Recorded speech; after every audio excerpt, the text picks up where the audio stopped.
पूरे विश्व को पता चलना चाहिए कि वास्तव में भगवान राम इन कलाकांडियों के वनवास से, हाँ भाई, ये पिताजी वाला वनवास तो कब का पूरा हो गया था, इन कलाकांडियों के वनवास को पूरा करके आज हमारे राम लला अयोध्या पधारे हैं और अयोध्या में उनका भव्य मंदिर बना है। तो इसी के साथ बोलिए सियावर रामचंद्र की जय।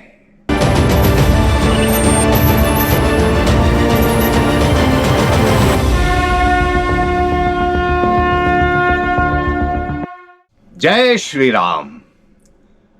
आप सोच रहे होंगे इतने तेजी से, इतनी उच्च वाणी में मैंने जय श्री राम क्यों कहा? भाई ये तो साधना का चैनल है ना, हर बार इसमें हम साधक की साधना की बात करते हैं। आज अचानक जय श्री राम क्यों? भाई कहते हैं ना, मौका और दस्तूर है, उचित अवसर है। 22 जनवरी आ रही है, श्री राम लला जी की प्राण प्रतिष्ठा होने वाली है, अयोध्या में भव्य मंदिर बना है। इतने साल के वनवास के बाद राम जी पुनः अयोध्या के अपने महल में पधार रहे हैं, तो जय श्री राम तो बोलना पड़ेगा ना। अब कई लोगों के अंदर ये प्रश्न आ जाएगा, यार ये देश की शिक्षा व्यवस्था, जो मैकाले वाली शिक्षा व्यवस्था रही है ना, उसने बहुत सारे लोगों को मतलब कुछ भी बना दिया। क्या बना दिया कहना उचित नहीं है। तब वो ऐसा कहेंगे कि भाई कुछ लोगों ने बीच में ऐसा कहा कि राम मंदिर बनने से क्या हो जाएगा, क्या मिल जाएगा, हा? उससे किसी को रोजगार मिलेगा क्या? एक बहुत अच्छा जवाब आया बीच में। क्या था जवाब? हाँ, रोजगार मिलेगा ना, कटोरा लेके बैठो ना राम मंदिर के बाहर, इतने श्रद्धालु आएंगे कि अभी अगले 1 महीने में तुम्हारी अच्छी खासी कमाई हो जाएगी। रोजगार की जो बात कर रहे हैं ये उनके लिए बड़ा सॉलिड जवाब है। हाँ? अब आप में से कई लोग कहेंगे, आपका भी एक प्रश्न बन सकता है कि भाई साधना की बात कर रहे थे, ये कैसे भक्ति की बात करने लगे, ये कैसे राम की बात करने लगे? तो मैं ये कहना चाहूंगा कि अंग्रेजी में that is a cat that is a ball अगर हम बोल रहे हैं, तो यानी हर ये सेंटेंस बोलने से पहले उस व्यक्ति ने अंग्रेजी का A for apple B for ball सीखा होगा। यदि आप जीवन में साधक बनते हैं ना, उससे पहले आपको भक्त बनना पड़ता है, और यदि आप भक्त नहीं हैं तो आप जीवन में कुछ नहीं हैं, फिर आप विभक्त हैं। भक्त का अपोजिट यानी विलोम होता है विभक्त। कई बार कई लोग कहते हैं कि आप फला पार्टी के फला लीडर के भक्त हो क्या? कई बार तो हमारे जैसे लोग कहते हैं भैया हम तो हैं, क्योंकि भक्त होना बड़ी अच्छी बात है, विभक्त हो जाना यह गलत बात है। और विभक्त का मतलब बंटे हुए। ईश्वर की बड़ी कृपा है, ईश्वर की बड़ी कृपा है, बड़ी अनुकंपा है कि हम भक्त हैं, और जितने भक्त हैं उन सभी भक्तों को मैं इस मंच से आह्वान करता हूं कि 22 जनवरी को तो एक साथ अयोध्या में हम सभी पधार नहीं सकते। तो आप सबके अंदर, आपके सबके घर में, आप सबके घर में वो जो अक्षत आया होगा, वो निमंत्रण आया होगा, आसपास जितने भी हमारे राम को चाहने वाले लोग हैं वो आपके घरों में पहुंचे होंगे। सनातनियों के घर में ये निमंत्रण गया है।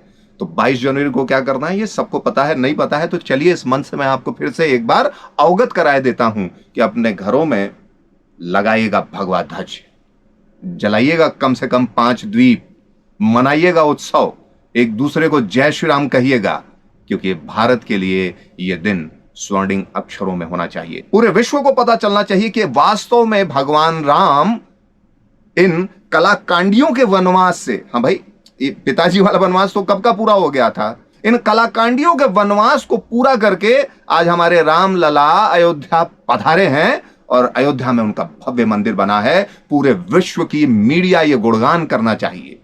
2025 में कुंभ लगने वाला है। पुराने समय में, अंग्रेजों के समय में, एक बार एक अंग्रेज ने बड़े ताज्जुब होकर, बड़े आश्चर्य के साथ एक साधु से पूछा, लोकमान्य बाल गंगाधर तिलक, वो भी बड़े साधक और बड़े साधु आदमी थे, उन्होंने भी गीता पर टीका लिखी है। आप कभी आपको फुर्सत हो, आप समय मिले तो लोकमान्य बाल गंगाधर की टीका को भी आप जरूर पढ़िएगा। तो उनसे एक अंग्रेज ने पूछा कि भाई आप कैसे प्रचार करते हैं? उस समय प्रचार के माध्यम ये व्हाट्सएप और ये सारी चीजें तो थी नहीं, तो मुझे कैसे प्रचार करते हैं? एक दिन एक तिथि के विषय में कैसे लोगों को पता चलता है कि फला तारीख को फला नक्षत्र में फला समय पे आपको कुंभ लगने वाला है, सब वहां पहुंच जाते हैं। इतनी बड़ी संख्या में लोग कुंभ में पधारते हैं। तो उन्होंने कहा कि ये सनातन की महिमा है। उन्होंने कहा ये सनातन की महिमा है। सनातन ने जिस तरह विश्व को शून्य दिया, सनातन ने जिस तरीके से विश्व को खगोल और नक्षत्रों का ज्ञान दिया, सनातन ने उसी तरीके से बहुत सारी गणनाएं करके रखी हैं और हमको मालूम है कि हर 12 वर्ष बाद ये नक्षत्र पड़ेगा, ये तिथि पड़ेगी और ये कुंभ लगेगा। हमारे यहाँ वो विद्वान परंपरा अभी भी चली आ रही है और उसी कारण से कुंभ में इतनी अपरंपार भीड़ होती है। तो कुंभ से ज्यादा भीड़ इस बार होने वाली है अयोध्या में।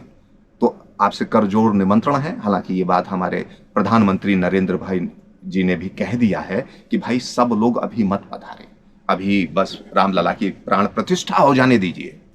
और उसके बाद भी अभी मंदिर का कार्य बन रहा है। मंदिर बहुत बड़े क्षेत्र में बन रहा है। अभी तो मात्र जो मुख्य मंदिर बना है, वहां पर हमारे रामलला जी की प्राण प्रतिष्ठा होने वाली है और उसके बाद अभी मंदिर बनता रहेगा। हम और आप आते रहेंगे, जाते रहेंगे। केवल एक बार थोड़ी दर्शन करना है, हम लोग को कई बार दर्शन करना है। तो सरकार उसकी विधिवत व्यवस्था करेगी और हम आप जरूर जाएंगे, हम रामलला के दर्शन करेंगे। लेकिन तब तक मतलब इस 22 जनवरी के लिए हमको क्या करना है, वो सारी बातें हमने आपको इस चर्चा के दौरान कह दिया है। राम हमारे आदर्श हैं, राम हमारे राजा है। तो इसी के साथ बोलिए सियावर रामचंद्र की जय। मिलते हैं अपने अगले एपिसोड में।